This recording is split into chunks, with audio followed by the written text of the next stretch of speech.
Hello, hello, hello, and welcome to PrivateEnglishPortal.com. My name is Steve Ford, and welcome to Learn English Live. Lesson 1. I have received many questions and comments and compliments from all of you on Facebook, YouTube, Peppy Club, and also by email, by my contact form, so many ways, by telegraph, by smoke signal. And I have many questions from many people from all over the world, so let's go over those one by one. I will try to cover as many as I can in our first lesson today. So let's go. My first question comes from Sarwar from Afghanistan, and his question is, I am from Afghanistan. I am Turman Muslim. I want to learn English. How can I learn English? My listening skill is very weak. I can't understand English pronunciation. Thanks, sir. Bye-bye. Sarwar, your worry is everybody's worry. A lot of my students and a lot of people leave comments on my videos are always asking me about pronunciation. How can you understand listening and learning better? Two things. You will notice that English teachers like me and many others on YouTube, we tend to talk very slowly and we pronounce our words very clearly. When you are watching an American movie, many times that's not exactly the way people will speak. They'll blah, blah, blah, blah, blah, blah, blah, blah, blah, blah. And you want to use closed captions, you want to use subtitles, you want to try to learn with something that you can enjoy. And that has been something that comes up with my students. So try to watch an American television series, a British television series that you like. It really has to be something that you like. And that way you can concentrate more because you're doing something that you love. Another thing that I try to do with my podcasts, I have some podcasts, I can leave a link for that, is that I speak at a normal speed, a native speaker speed, and then I have slowed down the podcasts. I have slowed down my speaking so that it is easier to understand every word I am saying. So that's another option for you. Okay, my next question, comment comes from Mona. Mona from India.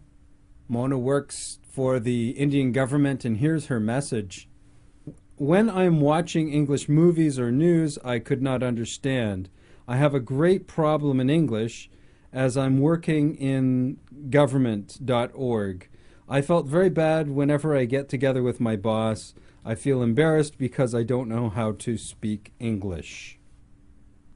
Well, Mona, what I can tell you is that you need to practice English as much as possible. That way you can boost your confidence. I know that many times my students from certain parts of the world had a very strict education. So anytime you make a mistake, you automatically punish yourself. It's almost as if you are making that person who corrected you appear again like a genie out of a bottle. In this case, the evil genie. And the evil genie is saying, "No, that's incorrect. Stupid, stupid." That's the wrong mantra, Mona. You don't want to say stupid, stupid. You want to say, oh, silly me, I made a mistake and I need to try it again. When you try to change your programming, Mona, with positive reinforcement as your mantra, you're going to notice that your English is going to start to improve. You really have to love yourself in this regard when you're trying to learn something. My next question comes from Asif. Asif's question is, I want to learn English for IELTS test in Pakistan. Would you please help me? I am very thankful to you. Okay, Asif. You really need to identify, first of all, what score you need to get on the IELTS, what band score.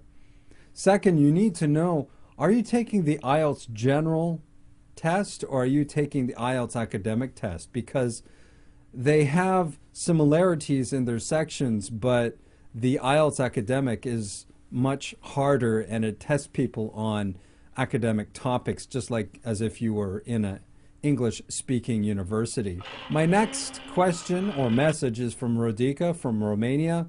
And Rodica, her message is, I am a teacher of English at a language center in Regan, Romania, and I have to congratulate you on your wonderful website. As my adult students would like to practice their English outside the class and make faster progress, I would appreciate your telling me about how they can enroll, if it is free or not. If not, what's the membership fee, as the economic situation in Romania is quite hard. Looking forward to hearing from you soon. Sincerely yours, Rodica Bandila, Center Coordinator. Thank you very much for your message and your question, Rodica. You can join my website for free. It's open to anybody all over the world. Commonly, most of my students are from the intermediate to academic level. And of course, all of your students and yourself, you're all welcome to join my student community. And once you join, you will soon notice that a lot of my students will enter into contact with you, make friend requests, and say, hey, let's practice English on Skype. So all of your students and yourself, you're more than welcome to do that. I'm usually on that website every day. You're welcome to participate on the forums to practice your writing as well. So there's a lot of fun stuff, podcasts, videos, activities to keep you busy for a long time with a smile on your face. My next question is from Samuel Chung, and Samuel's question is the following. It's a great question. Hello, Steve. I've heard of gotta in some American films. When I look up to the dictionary, it means have got to. Anyway, I sometimes heard some actresses or actors in other movies say, I gotta go. I gotta go there. So aren't there to have in this sentence? Can you please explain? Thanks. Ooh, excellent question. You have really come into the close circle of the way that native speakers speak in North America informally. Many times when we say, I have got to go, we'll say, gotta go. And when you gotta go, you gotta go. Why do they say that? Because it's easier to say. If you go back to my video, Peppy 5, I believe, I'm wearing an orange shirt, talking about relaxed pronunciation in English, I use that term, I'm gonna go there, I'm gonna go there. It's very interesting because at the time, many people commented and said, oh, I can't speak like that. My boss would kill me if I spoke like that. But you will notice, even Prince William, in a recent interview on the BBC, as he's getting married very soon, is using this structure, I'm gonna go there. So we can see that this has become a popular way of speaking, and I gotta go there is no exception. It's just a way that we say when we're speaking, of course. We would not use this when we're writing, unless you're writing some text message and you want to try to be cool. But in other words, you should be using I have got to or I have to. So if you want to review that, go back to Peppy 5. I'll leave a link for it. My next question comes from Miss Jem Tran from Vietnam. I want to say a special hello to all of my students from Vietnam. I know that there are many of you on Peppy Club and on my YouTube channel. So here is her question. First, I would like to say thanks to you for video clips, and then I would like also to thank to YouTube's website members. I am a teacher at the moment, so I have to find out a lot of information, video clips, information, syllabus. But in Vietnam, I cannot do this. So I would like you can help me sending some video clips about basic, pre-intermediate, and some hotel receptionist check-in procedures video clip also. I'm looking forward to hearing from you as soon as possible. Yours sincerely. Okay, well, I have something in mind for you, and that is Peppy 28, the funny honeymoon. In the scene in the video, we have a reception desk, and much of the vocabulary used in that is the vocabulary that you would use in real life in a hotel. So you're more than welcome to check out The Funny Honeymoon, probably one of my most popular videos. And afterward, you will find the links.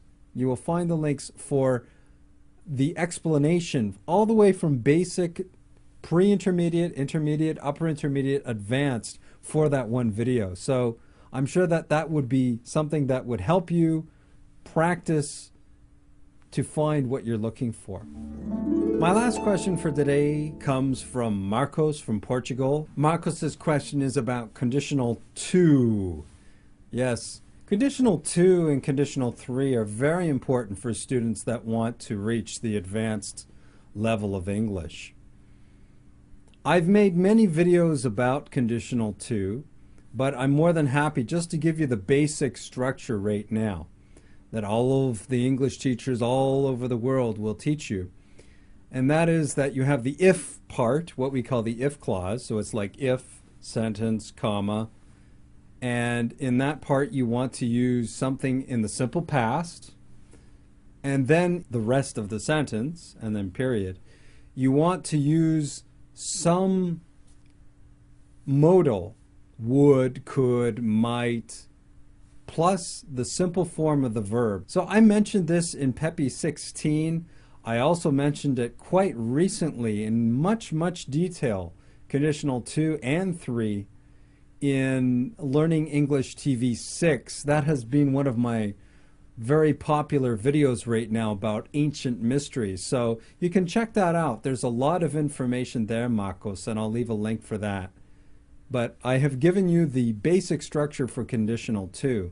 And lucky you, because in your language, which is Portuguese, any of the people who have a romantic language background, you can make some comparisons in conditional 2 and 3, which in some ways are quite similar to your language. So lucky you. Think about my poor students from other countries that have nothing in common with the conditional sentences. Okay, everybody, that is everything for today. I am happy to be here to be able to answer your questions. We've had a lot of fun together with all of these videos, and you can always reach me at info@privateenglishportal.com. You can always leave me a question on my Facebook, or you can also leave me a question on my YouTube channel or on peppyclub.com. Bye-bye.